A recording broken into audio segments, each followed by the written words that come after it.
We're streaming live. This is Angelo Lewis for the Sacred Inclusion Network, and I'm here with a special guest, Tom Daly, who is the co-founder of the Men's Leadership Alliance and the Inner King Training. He's also the founder of Four Gateways Coaching and is a creator of the Radical Self-Care for Men blog. Tom is a teacher, mentor, executive coach, and a nationally respected elder in men's soul work. He's led men's group and rites of passage for more than 30 years. And I could say a lot about Tom, but I'll say that I encountered him when he, in his, what's it called, Tom? The thing you do with Dimitri? Inner King Training. Inner King Training, yeah. And it was really great. You know, I had gone through the Mankind Project. I was looking for something a little more spiritual, and I saw that Tom and Dimitri were doing this thing. And it was great, and Tom and Dimitri were great, and I learned a lot. And so I invited him. I know that he's been big into this whole self-care, the self-care movement. And so I invited him to talk to us a little bit. We have an event coming up next Saturday, which is the 15th at 11 o'clock Eastern Standard Time. And so I thought Tom might tell us a little bit about what is radical soul care and things like that. And anyway, Tom, welcome. Yeah, thank you, Angelo. Good pleasure to be here. Whoa. So tell me, what is this? What do you mean by radical soul care? Yeah.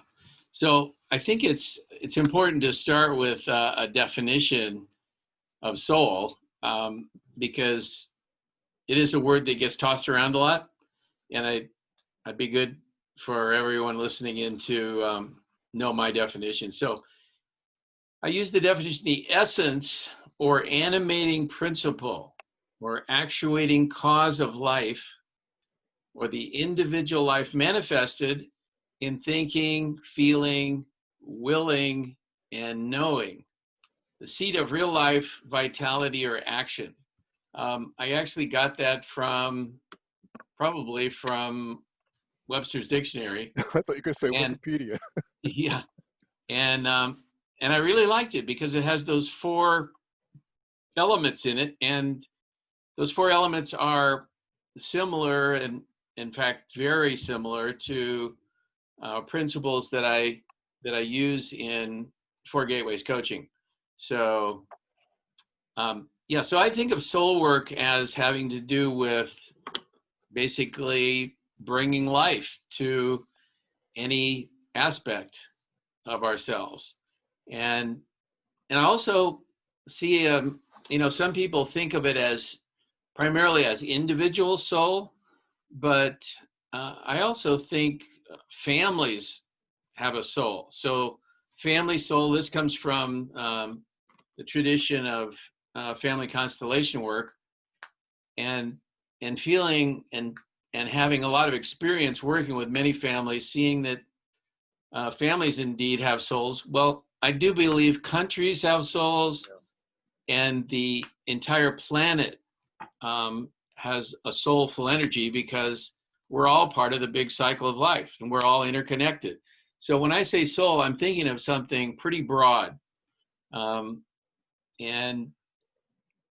even some people would attribute wisdom to the earth itself. And that might not be far wrong if we apply that definition to the world soul. I'm sorry, good. Yeah. I was going to say, I'm glad you made that clarification because, there's a lot going on right now, with the racial stuff, with the pandemic. And a lot of times we Americans, we think of just our individual thing. Mm-hmm. But with your definition of like world, planet, soul, that gives us permission to say it isn't just us. It's feeling this anxiety. Yeah. No, and I think that's a really important distinction because, part of the problem that I see it is we in the U.S. have gotten so narrow about our individualism and how important the U.S. is in the world today, and blah, blah, blah. You know, we go down the list. Um, what we're seeing right now, because of some of those things you mentioned, is that the world could go on without us. And we're not that exceptional. In fact, a lot of what's happening in this country right now has happened in many other countries in our lifetimes, and we see it. We see these patterns over and over and over again. So, so when I say radical soul care, yes, there is an aspect of working with it, you know, physically, mentally, emotionally, and there's also an aspect of relational soul work. I mean, in our partnerships. Then there's also our relationship to the greater community that we live in. And so everything that's happening out there in some ways, because we're connected electronically now, impacts our soul. And our soul then in turn impacts everything out there. And so my premise is that, you know, since we're seeing through these eyes that we each have, our soul projections are out there in the world. And we have to be careful about which stories we're living by within our lives, because we're projecting them out there somewhere, and that collective projection yields what we have and what we see out there in the world right now.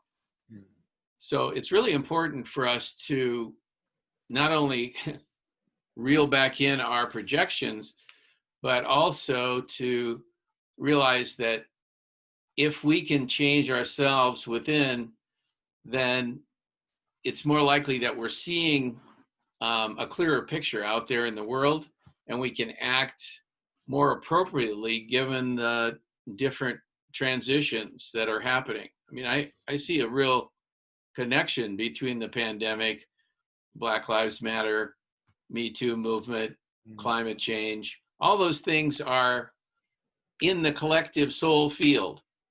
And I think our best hope of working with it is for us to start with ourselves, knowing that really we're the only persons we can change. And if we can change ourselves, then collectively something will shift. And we are in a big collective shift right now. All the old stories and the old ways of being are breaking down, and we have to collectively figure out, well, what new story do we want to live into? So that's a lot of what I talk about in terms of radical soul care. Well, you already defined what you meant by soul, but we're talking about soul care. So, what do you mean by soul care? Yeah. So soul care is about healing. And the way I see it, the only way for a soul to heal is to include as much as possible. So I think the ultimate healing is including. And so if there's some parts of ourselves that we have projected out there in the world that we're not including, then, like I just said, we have to reel back in those projections and say, yeah, that's me out there. I mean, I see that, you know, there's people, police in battle fatigues, and I see that there's rioters, and I see there's peaceful protesters. I see all those different, I see the media. I mean, you know, there's all those, like in any given scene that we get shown on the internet, there's at least those four, and then there's probably bystanders. I mean, so there's some aspect of ourselves that we project into each one of those. And I think that's so deep. It's like, I think, and this, I'll just throw this out there. I heard something which was really meaningful to me. It's like a lot of people have been thinking of all this kind of stuff. It doesn't involve them. You know what I mean? Whether it's like racial justice, whether it's environmental stuff. I've got my own little thing. I can just like maintain peaceful. and all these other things that I see, I don't have to look at. But what you're saying with this inclusion piece is that, yeah, you see it, so it's part of you. Yep. Yeah, and the way you see it, I mean, in some ways, I would say being able to ignore all that, since I'm a white man, I would say that's white privilege. That I can ignore racism if I choose to. I don't have to deal with it. I mean, that's just one of the privileges, one of the most extreme privileges of being a white man is, and I don't have to, I can ignore the Me Too movement. Yeah. I can just say, nah, doesn't apply to me. It's just those women out there. Yeah, it's their problem. Yeah, so, and the same thing, I can ignore and deny climate change, but I know that there's a part of me that that could say, yes, it's not happening. It's not happening in my neighborhood. I mean, I don't, the tides aren't rising in my neighborhood because I live up here in the mountains. So what? Yeah, I can take all those positions, and I can see that all those positions exist. And in fact, this is one of the most deepest principles as far as I'm concerned, and that is you can't take a position without creating its opposite. I mean, we live in a bipolar world. So if someone says yes, somebody out there is going to say no. And if somebody says, yeah, we're in the midst of climate change, somebody's going to, no, we're not. And I was on a call just yesterday. One of the participants said, no, there's no systemic racism in this country. And I was kind of like, really? You believe that? And then I had to remember, yeah, that's a position that he, as a white individual, could, take, and he obviously does. And I have to include him in my world. It's there, and I have to, in order for me to do my soul work, I have to think about what would it take for me to actually engage with him? How long would it take, or what would it take, and how would that happen for he and I to come to some place where our worldviews started to overlap somewhat? Because right now our worldviews don't. But I have to start with the position that both those voices live in me. Otherwise I can't talk to him. Because if I totally project onto him, he's wrong. Of course, there's systemic racism. I mean, you can see it everywhere. Why can't you see it? Then I get into a position where I'm denying his reality, and of course, he's denying mine. And so then we get into, a lot of name calling, and that gets us nowhere. Them versus us stuff.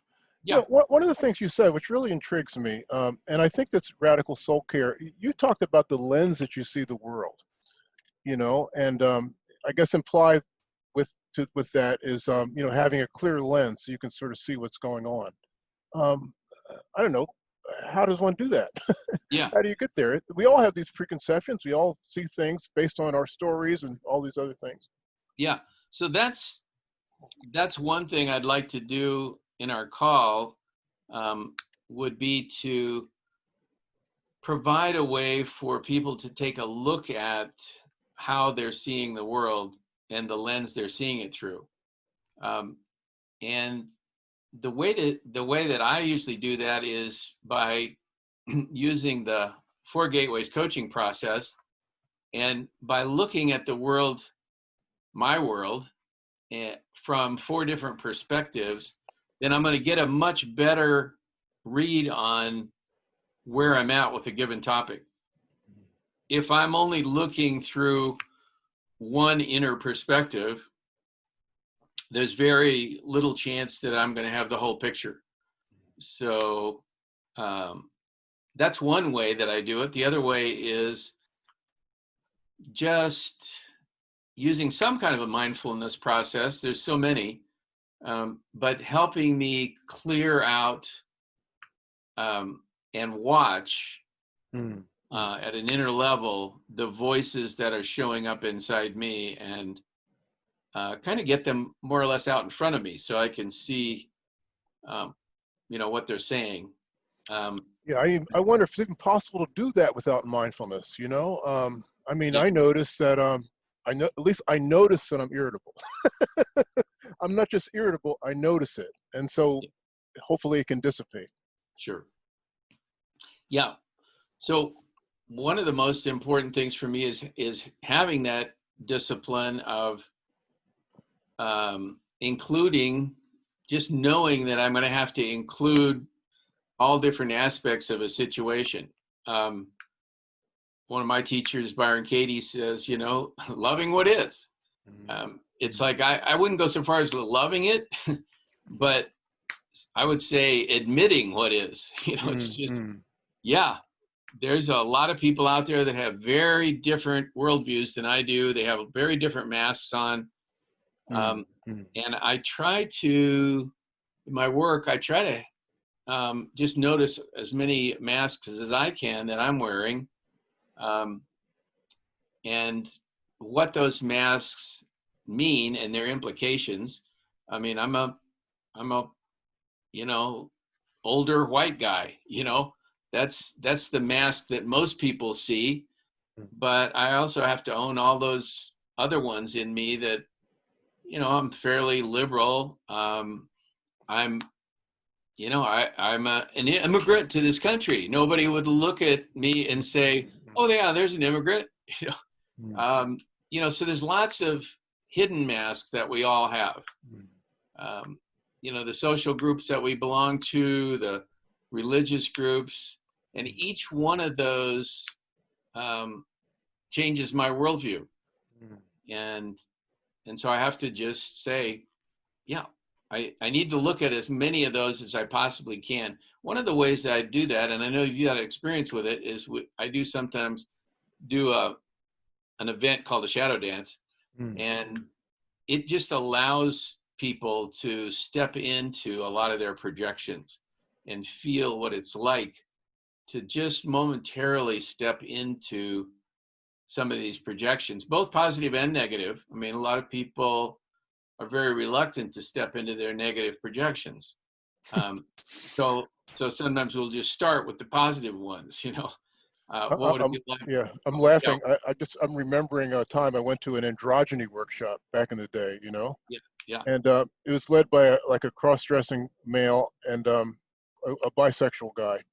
And they had this exercise where the men were asked to do their anima, and the women were asked to do their animus. And there were some men that just couldn't do it. yeah, They would right, just wait until this is over.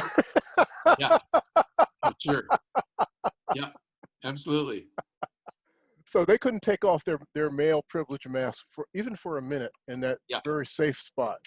yeah, yeah. I remember very distinctly.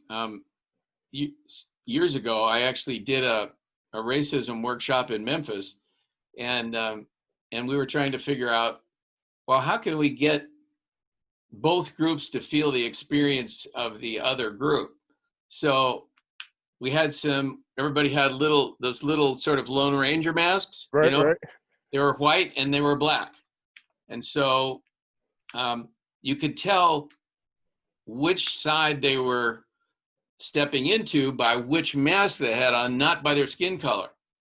Well, as you obviously know, the black men had a much easier time stepping into the white masks, and the white men had a hard time with the black masks on Yeah. and stepping into their characters. So it was that in itself was quite revealing and helpful. Yeah, yeah, We're getting ready to do this thing. I have like a little kind of a slide that I'll show people where they can sign up for it. But maybe so it is on the 15th, which is next Saturday at 11 o'clock Eastern Standard Time. I don't know. What should people expect, Tom? What do you hope people to get out of it? yeah. I think we'll probably start with, like we did today, with some definitions to kind of get us on the same page about at least understanding where I'm coming from and some of the beliefs that I am bringing to the discussion. Um, and then, talk a little bit about what I mean by radical, what I mean by soul, what I mean by, inclusivity. And then I think primarily what we'll do is we'll give participants an opportunity to step into looking at themselves and how they care for their soul at some different levels, the thinking level, the feeling level, the willing level, and the kind of deep knowing level. And we'll break it out that way so they can look at, the different aspects of their soul care and see how they're doing. And then we'll see how that applies to their perceptions of the world out there, and, steps they might be able to take in terms of, shifting their reality somewhat to create a more healing environment for themselves and their families and their communities. So, Wow. I'm already excited. Okay. I have like let me put this little chart up. Hopefully I got it together. Yeah, here it is. So those of you that are looking, hopefully you can see my screen. That's the URL where you can sign up, and I'll also put this in the comments, at least in the Facebook and the YouTube one. And yeah, well, I hope to see you Saturday, Wow. Okay.